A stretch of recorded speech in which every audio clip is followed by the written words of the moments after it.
Hi everyone. Thanks for joining us for our Western Blot webinar. Today we'll be going through the basic principles of the Western Blot, and I'll show some examples of troubleshooting this technique. Remember that if you have any questions, please submit them to the Q&A panel on the right-hand side of your screen, and I'll be available to answer some of them at the end of our presentation. So what is a Western Blot and how does it work? It's a complicated technique, but to summarize, it's used to identify a specific protein of interest within a sample containing many proteins. First, the proteins are separated from each other according to molecular weight using gel electrophoresis, and then a specific antibody is used to identify the protein of interest.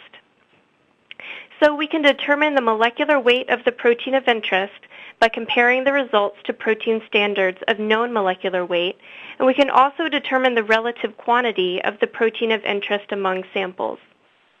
For example, in this Western Blot image, you can see that the band of interest, which is the control protein beta-actin, is around 38 kilodaltons when compared to these proteins of known molecular weight, which are run side by side with our samples. In lane 2, less antibody was used to stain this particular sample, and so the band appears fainter than the others. So basically, Western blots are useful tools anytime you'd like information about protein expression in your samples, such as those listed here. They can be used to indicate whether the sample expresses the protein of interest at all, or they can be used to give information about relative expression among different samples or treatment groups. They're also useful to validate an antibody specificity if your end goal is to use it in immunohistochemistry or immunocytochemistry, as cross-reaction can be easily seen in Western blot since proteins are separated from each other visually. In this presentation, we'll go over the steps of the Western blot and talk about controls that should be used during your experiment, as well as the selection of an appropriate antibody for your assay. I'll end with several troubleshooting and optimization examples of common problems in Western blotting. The first step to a great Western blot is preparing your sample correctly, because the final result will never be of better quality than the starting material. There are three main steps to preparing your sample: lysis, measurement of protein concentration, and reduction and denaturation. Lysis essentially solubilizes the proteins from the cells or tissue using buffers and mechanical agitation. All of this is done on ice and with the addition of fresh protease inhibitors to the buffer, because keep in mind that there are active protease enzymes in cells and tissues that can break down your sample if allowed. The protocol is slightly different for cells or tissue samples, but it's really the same concept. Homogenize the sample and lysis buffer and agitate, then centrifuge and collect the supernatant. Once the samples are fully lysed, measure the protein concentration. You can use the Bradford assay or BCA assay, whichever method you prefer. This will be important to know for the electrophoresis step in order to make sure you are loading equal amounts of protein per sample. The final step of sample prep is reduction and denaturation. This breaks down higher level structures so that proteins can be separated during electrophoresis according to their primary amino acid structure.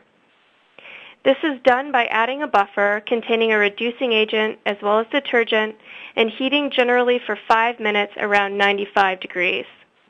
Heating at a lower temperature may be more preferable for some proteins, particularly multipass membrane proteins, which can aggregate at higher temperatures. Next, we'll discuss lysis, reduction, and denaturation a little further. So a few more suggestions for the lysis step, and this is important to make sure proteins are actually fully solubilized. First, as we discussed, keep everything cold and on ice if possible, and add protease inhibitors fresh to the lysis buffer. Additionally, if you plan to detect a phosphorylated form of a protein, you'll also need to add ample phosphatase inhibitors. Finally, the optimal lysis buffer depends on the cellular localization of the protein of interest, as a stronger buffer like MP40 or RIPA is needed to fully solubilize membrane or organelle-bound proteins from the cells. For reducing and denaturing in sample buffer, the buffer contains two agents, SDS, or sodium dodecyl sulfate, and either beta-mercaptoethanol or dithiotretol, abbreviated DTT. The SDS is a denaturing agent, which helps break the protein down to its amino acid structure, and it also coats the protein in negative charges at a uniform mass ratio. This uniform ratio of negative charges will be essential during the next step of the procedure, gel electrophoresis.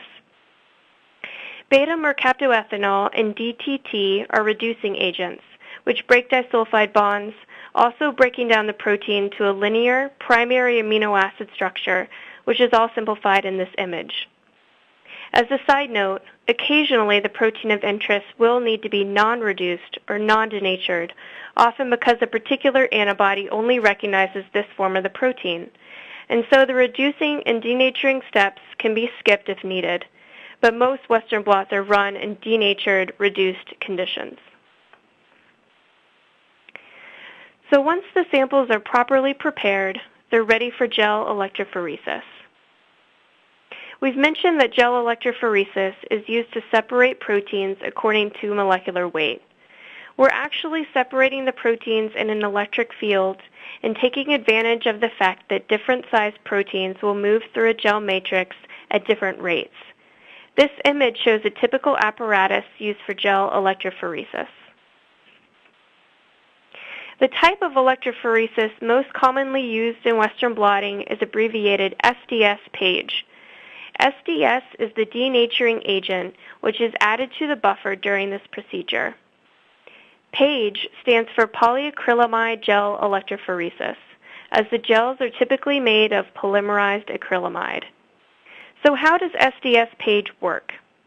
We start with a porous gel matrix made of highly cross-linked acrylamide, submerged in a chamber filled with an aqueous buffer. Samples of protein lysates are loaded into wells of the gel. The well is the top of each lane, which is basically a depression in the gel, so there's space to hold the lysate until the current is applied. When the current is applied, the proteins will migrate towards the positive pole, as they are coated in negatively charged SDS. Because smaller proteins are less inhibited by the gel matrix, they will move faster through the gel, and when the current is removed, they will be farther down the gel. So, proteins are separated from each other according to size. Gels are made of polymerized acrylamide and cross-linked by bis in the presence of ammonium persulfate and timid, and the structure of the gel can be controlled by altering the acrylamide percentage. Basically, by increasing the total acrylamide percentage, the pores of the gel matrix become tighter, which slows down small proteins. For this reason, high percentage gels are great when studying smaller proteins. And vice versa, a lower acrylamide percentage results in larger pores of the gel matrix, which allows larger proteins to migrate more easily and separate more efficiently in the gel. There are also gradient gels, consisting of layers of different acrylamide percentages, so that both small and large proteins can be efficiently run on the same gels. I would recommend these if you're analyzing a large range of proteins on the same blot, or if you're unsure of the molecular weight of your protein of interest. As mentioned previously, sometimes you don't want the protein of interest to be in the reduced denatured form. This will affect the recipe of your running buffer during electrophoresis, as well as your loading buffer during sample preparation. Here is a chart that can be used as a reference, but basically you can remember that if the protein needs to be in the non-denatured, also called native form, remove SDS from the loading buffer and the running buffer. If the protein needs to be in the non-reduced, also called oxidized form, remove the beta-mercaptoethanol or DTT from the loading buffer. The next step after gel electrophoresis is protein transfer. The transfer step is where the word blot in Western blot originates, because the proteins are going to be transferred out of the gel onto another surface. This is because gels are a poor substrate for immunodetection. Antibodies don't stick to the proteins, and the gels are very fragile and can be easily torn. So we transfer the protein to a more durable substrate for subsequent immunostaining. So how does transfer work? It's a similar principle to electrophoresis, and that will move the negatively charged proteins towards a positive pole in an electric field. The gel is placed adjacent to a porous membrane, and this sandwich of membrane and gel is added to a transfer cassette with the membrane closest to the positive pole. Be careful to avoid air bubbles between the gel and membrane, as air is an insulator and won't conduct a current, so proteins will not transfer through the bubble. I suggest rolling the transfer sandwich with the long edge of a conical tube to remove air bubbles. Once the sandwich is in the cassette, an electric field is applied and the proteins migrate and adhere to the membrane in the same configuration as they are in the gel. There are many different kinds of membranes available. There are different kinds of material, commonly PVDF or nitrocellulose, and there are also different pore sizes. Each has different characteristics. I suggest using PVDF when blotting for proteins that are difficult to transfer, but PVDF can also contribute to high background in some cases. So you can try a few different membranes and see what works best with your system and with your sample protein. After transfer, I always recommend using a reversible protein stain such as Ponceau Red on the membrane to ensure that the proteins fully transfer from the gel. There are two common methods of transfer, wet and semi-dry. The main difference being that in wet transfer, the sandwich is submerged in a chamber filled with the transfer buffer, and in semi-dry, the sandwich is placed directly between the cathode and anode. Semi-dry is faster, but the membrane can dry out and inhibit protein transfer. Wet transfer is more time-consuming, but it's the optimal method to use when transferring a protein that might be difficult to transfer, such as a large protein or a hydrophobic protein. Speaking of transferring large proteins, there are some steps I recommend when transferring proteins that are larger than 100 kilodaltons. Use wet transfer and transfer overnight at low voltage and low temperature. Also, add SDS to the transfer buffer, which will help prevent the protein from precipitating in the gel. Reduce methanol to 10% or less in the transfer buffer, which helps the gel swell and release proteins. If you're using a PVDF membrane, methanol can be removed entirely from the buffer. When transferring large proteins, it will also be important again to use a Ponceau stain on the membrane to make sure that the protein did indeed transfer. After the protein is transferred to the membrane, it's ready to be stained and visualized with a specific antibody. So why do we need antibodies?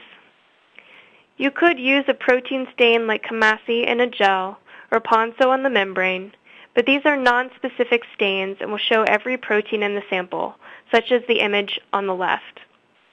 It's very difficult to tell which protein is the protein of interest, and it would be even harder to attempt to compare the quantity of that protein between samples.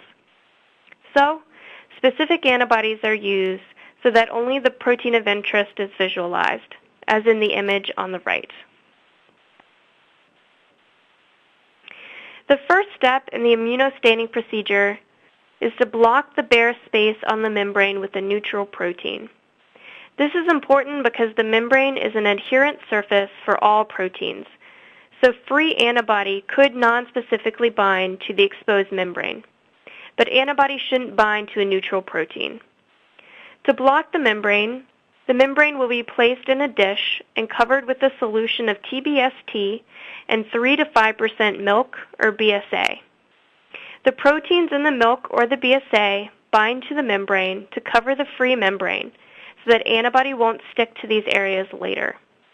The dish should be placed on a rocker to agitate for an hour at room temperature or overnight at 4 degrees Celsius. Once the membrane is thoroughly blocked, pour off the blocking solution and add the diluted primary antibody solution to cover the membrane. The antibody can be diluted in TBST or in the blocking solution. If you're using the antibody for the first time with your sample, you may want to try a few different dilutions of antibody in order to find the optimal dilution factor. Leave this to incubate for an hour at room temperature or overnight at 4 degrees C on a rocker, and the antibody will bind to the protein of interest on the membrane. Once the antibody has bound, the membrane needs to be washed to remove any residual antibody. I would recommend 3 to 5 washes with TBST on a rocker for around 10 minutes each wash. Following the primary antibody, the membrane will be treated with a secondary antibody that is conjugated to a molecule that can be easily visualized. The secondary antibody will be specific for the primary antibody so that it binds to the primary antibody and thus is extendedly bound to the protein of interest. Leave the secondary antibody to incubate for around an hour at room temperature. Again, wash the membrane thoroughly to remove residual secondary antibody. 3 to 5 times with TBST for around 10 minutes should be sufficient. Once the membrane is washed, it is ready to detect the protein via the molecule conjugated to the secondary antibody. There are 3 kinds of detection that are most commonly used with a Western blot. The first is detection using a chemiluminescent substrate, such as ECL or ECL+, which is more sensitive. The secondary antibody in this case would be conjugated to HRP, horseradish peroxidase, which catalyzes a reaction with the ECL to produce a luminescent signal, which is captured on film. Similarly, a chromogenic substrate such as 4-chloronaphthol or DAB can be used with an enzyme-conjugated secondary antibody to deposit a colored product directly on the membrane. In this case, there is no special detection equipment needed, so it's a good choice if you're just starting to run Western blots in your lab. A third option is to use a secondary antibody conjugated to a fluorescent molecule, and the fluorescence can be detected using specialized detection system.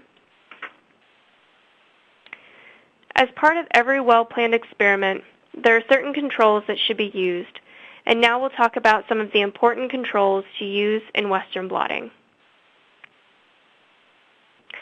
A loading control is often used during Western blotting, and it's an antibody that is used in addition to the antibody directed against the protein of interest.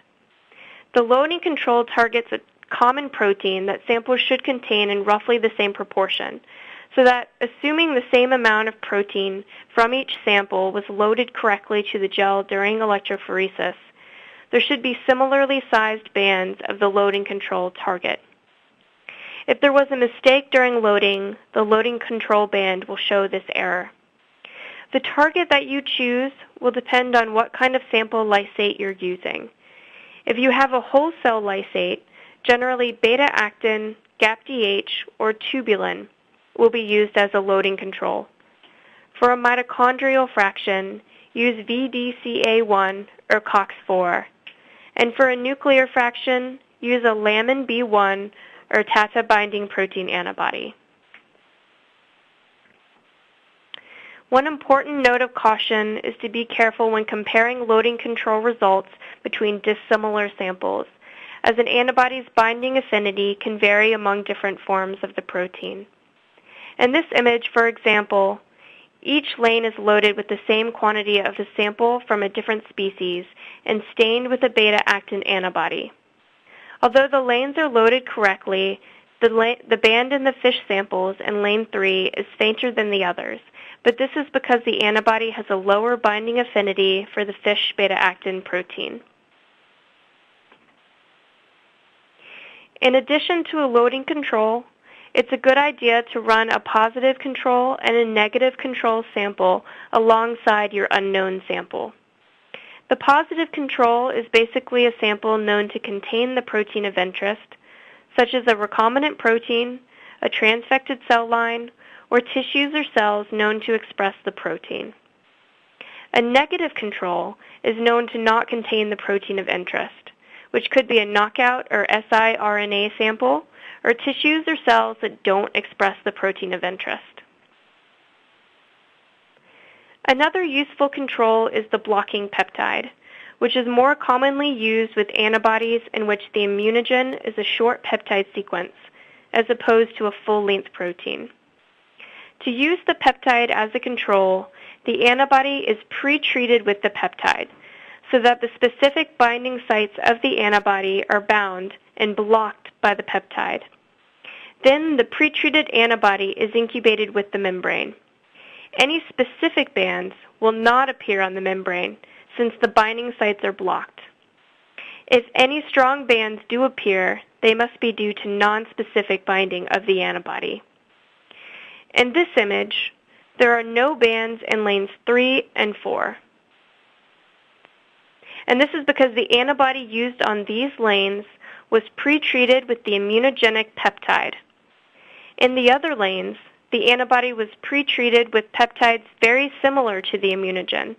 And since bands appear in these lanes, it demonstrates that the antibody is not binding to the non-immunogen peptides, showing the antibody's specificity.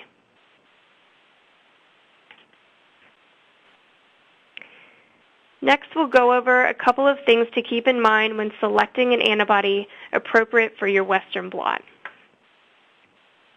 The first criteria, which might seem obvious, is to choose an antibody that has been tested successfully in Western blot. This is important because not all antibodies will work well in Western blot. If you're on the ABCAM website, we will list WB in the tested applications section if we have tested the antibody and it works in Western blot. So just make sure to check that section when looking for a suitable antibody. If Western blot is not listed as an application, the antibody was probably not tested yet in this application, and we encourage you to contact our scientific support department in this case. The contact details for our scientific support team will be given later in this presentation. Now, the specific region of a protein that an antibody targets may or may not be important to your study. If you're studying a specific isoform of the protein or the precursor versus the mature protein, you should be interested in the specificity of the antibody. You can often find out which region the antibody targets by looking at the immunogen sequence that the antibody was raised against, as the animal will produce antibodies that recognize this particular sequence. If the antibody is polyclonal, then it will recognize the entire immunogen sequence, but if it is monoclonal, it will only recognize one short part of the sequence. If there is a specific isoform of a protein that you are studying, make sure the immunogen region overlaps with the region that your specific target contains. So now that we've covered how to run a great Western blot, we'll talk about how to troubleshoot the results when they aren't as great as expected. You might eventually run a Western blot that looks something like this image, where the lanes are completely blank, or there might be faint bands at the expected molecular weight. If there are no bands at all on the blot, the protein might not have transferred to the membrane, which can be checked again with a Ponceau stain. Or maybe the secondary antibody is not compatible with the primary antibody. It's possible that the sample does not express the protein of interest, which can be checked using a positive control sample side by side with your unknown sample. If the bands are very weak, you can increase the amount of protein loaded and the concentration of the antibodies used. You can change the blocking agent or block for a shorter period of time, and you can increase the times of the antibody incubations. If you're using a chemiluminescent detection, I would also suggest exposing the film for a longer period of time to pick up any bands that might be on the blot. You could also run into an issue of high background or more bands on the blot than expected. I would recommend decreasing the amount of lysate loaded onto the gel, diluting the antibody out further, changing the blocking agent, and trying a nitrocellulose membrane if you're using PVDF. You can also decrease the exposure time if you're using a chemiluminescent detection. If there are extra bands at lower molecular weights than the protein of interest, degradation may be to blame. Make sure protease inhibitors are added fresh to the sample buffer and that the samples are kept on ice. If there are extra bands at molecular weights that are multiples of the expected molecular weight, such as at 100 kilodaltons when there should only be bands at 50 kilodaltons, boil samples a bit longer to make sure any multimers are disrupted. You can check the literature, and I recommend the SwissProt website, to see if the protein is modified post-translation, such as with glycosylations, acetylations, or phosphorylations, or if it has different isoforms or cleavage fragments, which could explain the extra bands on the blot.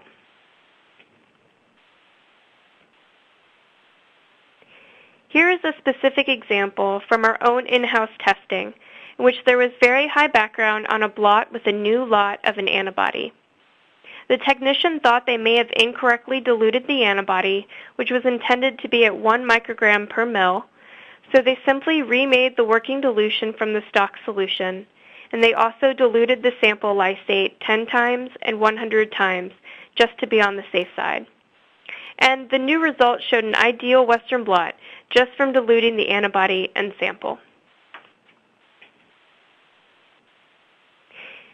These are two other interesting cases, as these antibodies work much better with a specific blocking agent. The antibody on the left, as you can see, shows multiple bands when the membrane is blocked with 5% BSA. However, a clear yet faint band is seen using 5% milk as a blocking agent. This isn't to say that milk is always the ideal choice, though. The antibody in the right image gives a much stronger signal using 5% BSA and is barely detectable when the membrane is blocked with milk. Many antibodies will work just fine with either milk or BSA, but you can experiment with different blocking agents if the initial results are not optimal. If you're blotting for a protein using a phospho-specific antibody, meaning that it should only detect the protein if it's phosphorylated, we suggest using BSA as a blocking agent. Milk endogenously contains phosphatases, which can cleave the phosphate group from the protein of interest so that the antibody cannot bind, resulting in no bands. If we do know that a particular antibody works better with one blocking agent, we will put that directly on the datasheet. But always feel free to contact us about an antibody if you'd like more details about how it's been tested. Here is an example of a blot with multiple problems. And I'll just point out that this antibody did not pass QC and is not for sale, so don't worry. But this image does show some common problems that I'd like to discuss. First, there is evidence of air bubbles that were present during the transfer step, which did not conduct the current during transfer, and so protein did not migrate to the membrane at this spot. An easy way to avoid this is to roll out the gel and membrane sandwich using the side of a conical tube while it's being assembled. There are also some spots of poor washing where a reagent has pooled on the membrane. To avoid this, make sure all solutions cover the entire membrane and rock or agitate the membrane during incubations.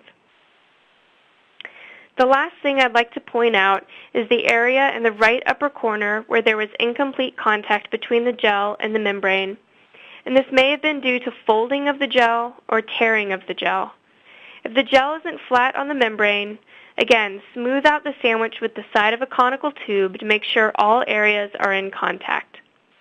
If your gels frequently tear, you can try using a different kind of gel, such as the OptiBlot gels that we've recently added to our catalog, and these are up to 10 times stronger than traditional gels. So there are lots of things that can go wrong during a Western blot, but these are fixable problems. It's a good habit to stain your membrane with a Ponzo red stain after transfer, as you can catch these problems early and rerun the electrophoresis and transfer if necessary. Here's another example of incomplete transfer, but in this case only the large proteins are having trouble being transferred to the membrane.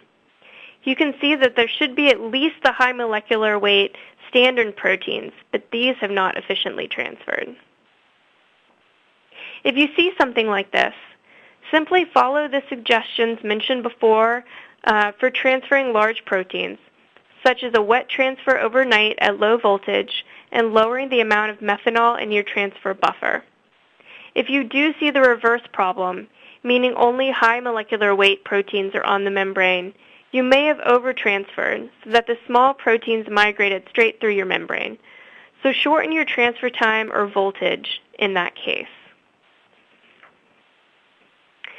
Finally, for the last example, here's the case of an antibody that has much higher affinity for the protein in its non-reduced, non-denatured condition, meaning that SDS and beta-mercaptoethanol, or DTT, are not used in the loading buffer or page running gel.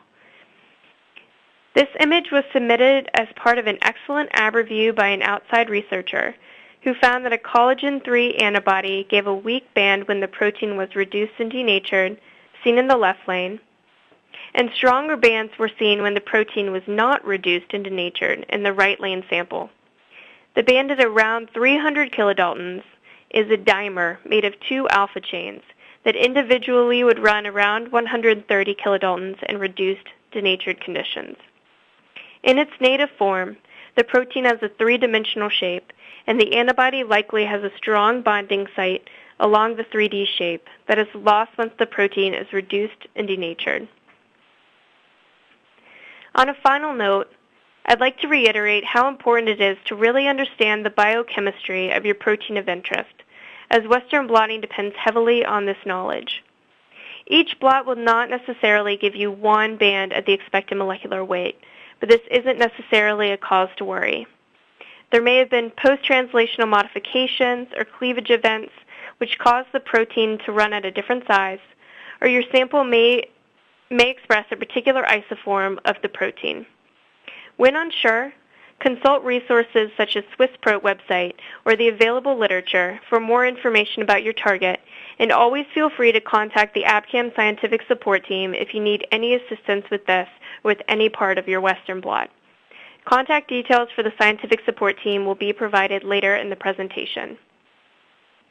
Now we'll turn the presentation over to Mandeep, who will give an overview of the research tools that Abcam provides for your Western blotting needs. Thank you, Caitlin. As I mentioned, I am going to review some of the products Abcam offers to support your Western blot experiments. In addition to well-characterized primary and secondary antibodies, our catalogue also includes a number of products to support your Western blotting, from our reagents range to our microsciences range. To begin with, I am going to introduce our reagents range, which includes our core Western blotting range OptiBlot, our Prism protein ladders, as well as controls and lysates and ECL kits. As Caitlin mentioned, a PDF of the slides will be available for download after the webinar, so you can refer back to these links. Our OptiBlot range includes gels, buffers, and accessory reagents, which are designed to enhance your Western blotting and improve on existing products on the market. Using precast gels from our OptiBlot range, you can benefit from a 1-year shelf life, as well as other features that make the gels easier to use, such as wells that are easy to visualize and increased strength and ease of use. To accompany the precast gels, we also offer buffers that are formulated for optimal running of the gels, which can be purchased or prepared in the lab using buffer recipes available on our website. Also, our OptiBlot range includes accessory reagents such as OptiBlot Blue, allowing you to stain proteins in 15 minutes, and OptiBlot Bradford reagent for detergent-compatible protein quantitation. We also offer reagent bundles, which include all gels and buffers you will need to conveniently run your experiments. You can find additional information about the OptiBlot range by visiting the links shown. Our reagents range also includes pre-stained Prism protein ladders, which can be used for estimating the size of your protein and determining Western blot transfer efficiency. With multicolored reference bands, you can easily estimate the size of your protein, and their broad range covers a wide range of molecular weights. Additional to Western blotting accessory reagents also include loading controls to ensure equal amounts of lysate are loaded onto your gel. Lysates which can be used as positive controls, and ECL kits for sensitive detection. Please visit the links shown to explore these product ranges further. If you work in stem cell research, we have a range of well-tested antibodies for embryonic stem cells, such as OCT4, SOX2, and NANOG. For germ cell research, we offer, for example, DDX4, DAZL, Stellar, GCNF, and PIWIL2. For cancer studies, these are some of our best antibodies that we would recommend for your research. If you are studying cancer metabolism, we have mTOR, TGF-beta, and VEGF, amongst others. For hypoxia, we recommend our HSP90 and HIF1 alpha protein antibodies. You can find an even wider selection of Western blot tested antibodies for stem cell, cancer studies, and all other research areas by visiting our website. ABCAM's catalogue includes over 2,500 secondary antibodies. For Western blotting, secondary antibodies are mainly coupled to enzymes such as HRP and alkaline phosphatase. We also have antibodies that allow detection on fluorescent scanners. Cross-reactivity of secondary antibodies with endogenous immunoglobulins can be a concern, especially for when the sample tissue is extremely rich in immunoglobulins. To solve this, we recommend using one of our pre-adsorbed antibodies, which are available as pre-absorbed against up to 3 or 8 species. Should specificity of your secondary antibody be an issue, we recommend using one of our FC-specific antibodies. In contrast to secondary antibodies, recognizing the heavy and light chain, FC secondary antibodies only bind to the heavy chain of the primary antibody. For example, a goat anti-mouse IgG HNL antibody could potentially bind the light chains of other mouse immunoglobulins than IgG. This risk is abolished when using a goat anti-mouse IgG FC secondary. When using heavy and light chain specific antibodies for Western blot detection of immunoprecipitation samples, 2 bands can appear. The heavy chain at around 50 kilodaltons and the light chain at around 25 kilodaltons. In the instances where your protein of interest, which has been immunoprecipitated, is in the 50 kilodalton range, the heavy chain can obstruct the detection of the band of interest. To solve this problem, simply use one of our light chain specific secondary antibodies, which will no longer recognize the heavy chain. Just to remind you, you can find out additional information about the products mentioned in this overview on the links shown on the slides, as well as in a PDF copy of the webinar, which will be available for download at the end.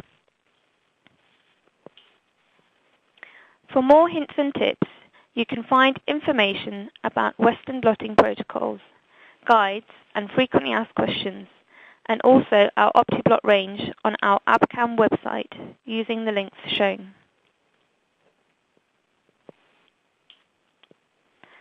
The ABCAM scientific support team will be happy to help you with any queries you may have. Support is available in a number of languages, including English, Chinese, Japanese, Spanish, German, and French. For those in North or South America, you can contact us at our US office.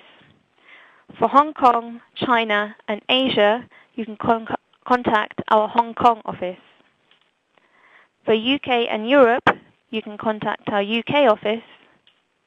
And for Japan, our Japan office. Thank you for your time. I am now going to pass you back to Caitlin, who will answer some questions which have been received. Okay, great. Thanks to everyone who sent in questions. We'll go over as many as possible, time permitting. It looks like a lot of people have questions about using loading controls about the same protein, about the same size as the protein of interest.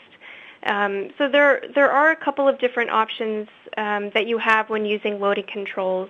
So beta-actin is one of the more commonly used loading controls, and that's about 38 kilodaltons. But if your protein of interest is around 38 kilodaltons and you still want to use beta-actin, you can probe with your beta-actin antibody and then strip that antibody from the membrane and then use your other antibody. You can certainly do that. We do have a protocol for stripping and reprobing on our website, on the ABCAM website, in the scientific support section. There is a protocol for doing that. I would recommend just using a loading control that is at a different molecular weight. There are several different options for loading controls for any kind of protein or any kind of sample that you have. So it would probably be easier to just use a different loading control.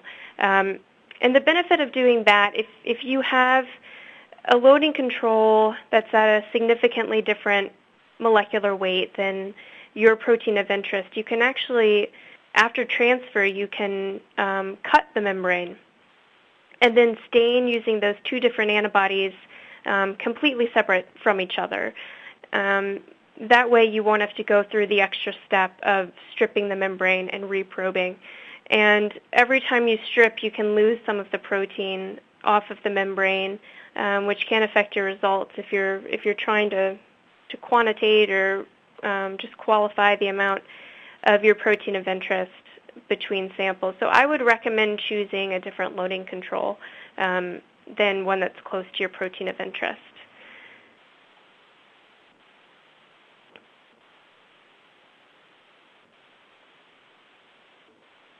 There's a question about gradient gels from Azada. Thank you, Azada. Do you have a specific protocol for preparation of gradient gels, or are they available commercially?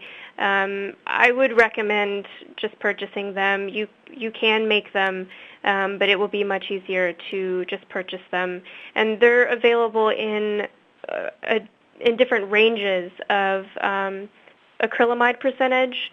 A common one is just 4 to 20%, or 4 to 20%, and with that range, you can analyze a very large number of sized proteins. So I would recommend just purchasing a 4 to 20% gradient gel. We have a question from Dev about how long do primary antibodies typically last. I used a 5-year-old antibody and didn't see any signal. And could the antibody have degraded? The answer is yes. 5 years, an antibody will probably be viable stored at minus 20 degrees Celsius, but they can certainly degrade upon storage. So I would recommend, if the antibody was working fine prior to storage, just go ahead and get a new antibody. It probably has been damaged upon storage. We have a question from Luke about asking for some more advice for phosphorylated proteins. To repeat again what to use for phosphorylated proteins. So the first step is make sure you include phosphatase inhibitors during your sample preparation, as well as protease inhibitors, if you aren't already doing that on a regular basis. And the second step that we mentioned was to use BSA. You can use 3 to 5% BSA as your blocking buffer instead of the milk. So the milk has enzymes in it naturally that can break down that phosphoprotein, and then your antibody won't be able to bind to it.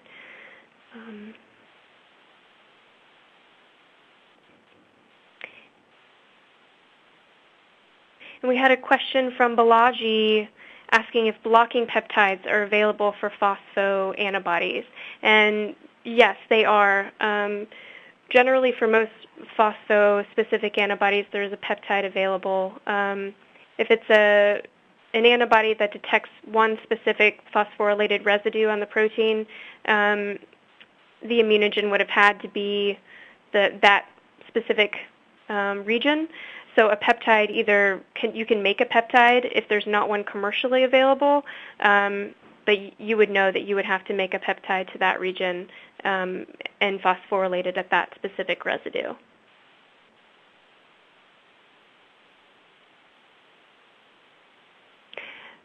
So there is a question from Muthu.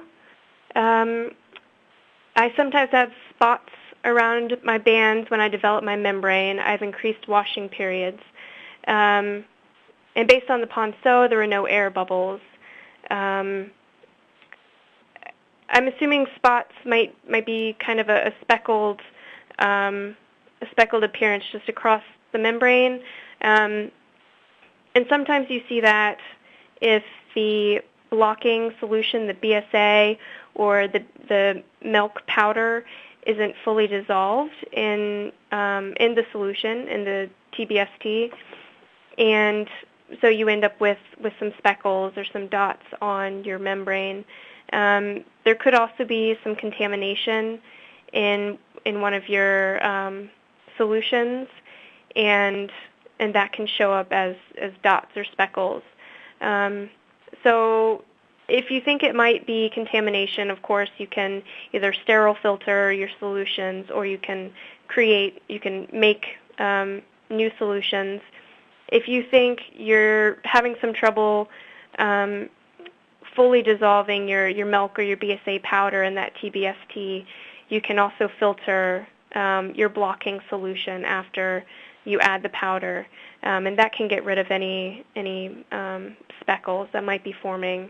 It's not an issue with the transfer, so your Ponceau stain will look okay, but they're just showing up because of the presence of other things in your solutions. We have a question from Mehmet. I don't have a homogenizer, but I have a sonicator. Can this be used to lyse my tissue? And you can use a sonicator. That's perfectly fine. Something to keep in mind with the sonicator is the solution can get very warm, and so you'll need to make sure that you're not sonicating for long periods at a time. Sonicate for maybe 15 to 30-second intervals, and then cool your solution in between those sonication periods. And just make sure your sample is still on ice even while you're sonicating. So it's just very important to make sure your sample doesn't get hot, and that heat can damage your protein, and then you might end up with high background on your blot as well. We have a question from Kent. I keep seeing secondary antibodies that are called pre-adsorbed. What does that mean, and do I need to use them for a Western blot? So pre-adsorption is basically an extra pre-treatment that is done to some secondary antibodies, and it removes any molecules that might be cross-reacting with other species than the intended species. So if you have an anti-mouse secondary antibody that's been pre-adsorbed, it means it's been pre-treated to remove any anti-rat molecules or any anti-rabbit molecules, so that the secondary is specifically anti-mouse. You don't have to use this for your Western blot. I think it would be more important for a Western blot following an immunoprecipitation, but you should be fine to use a non-pre-absorbed secondary antibody on your Western blot.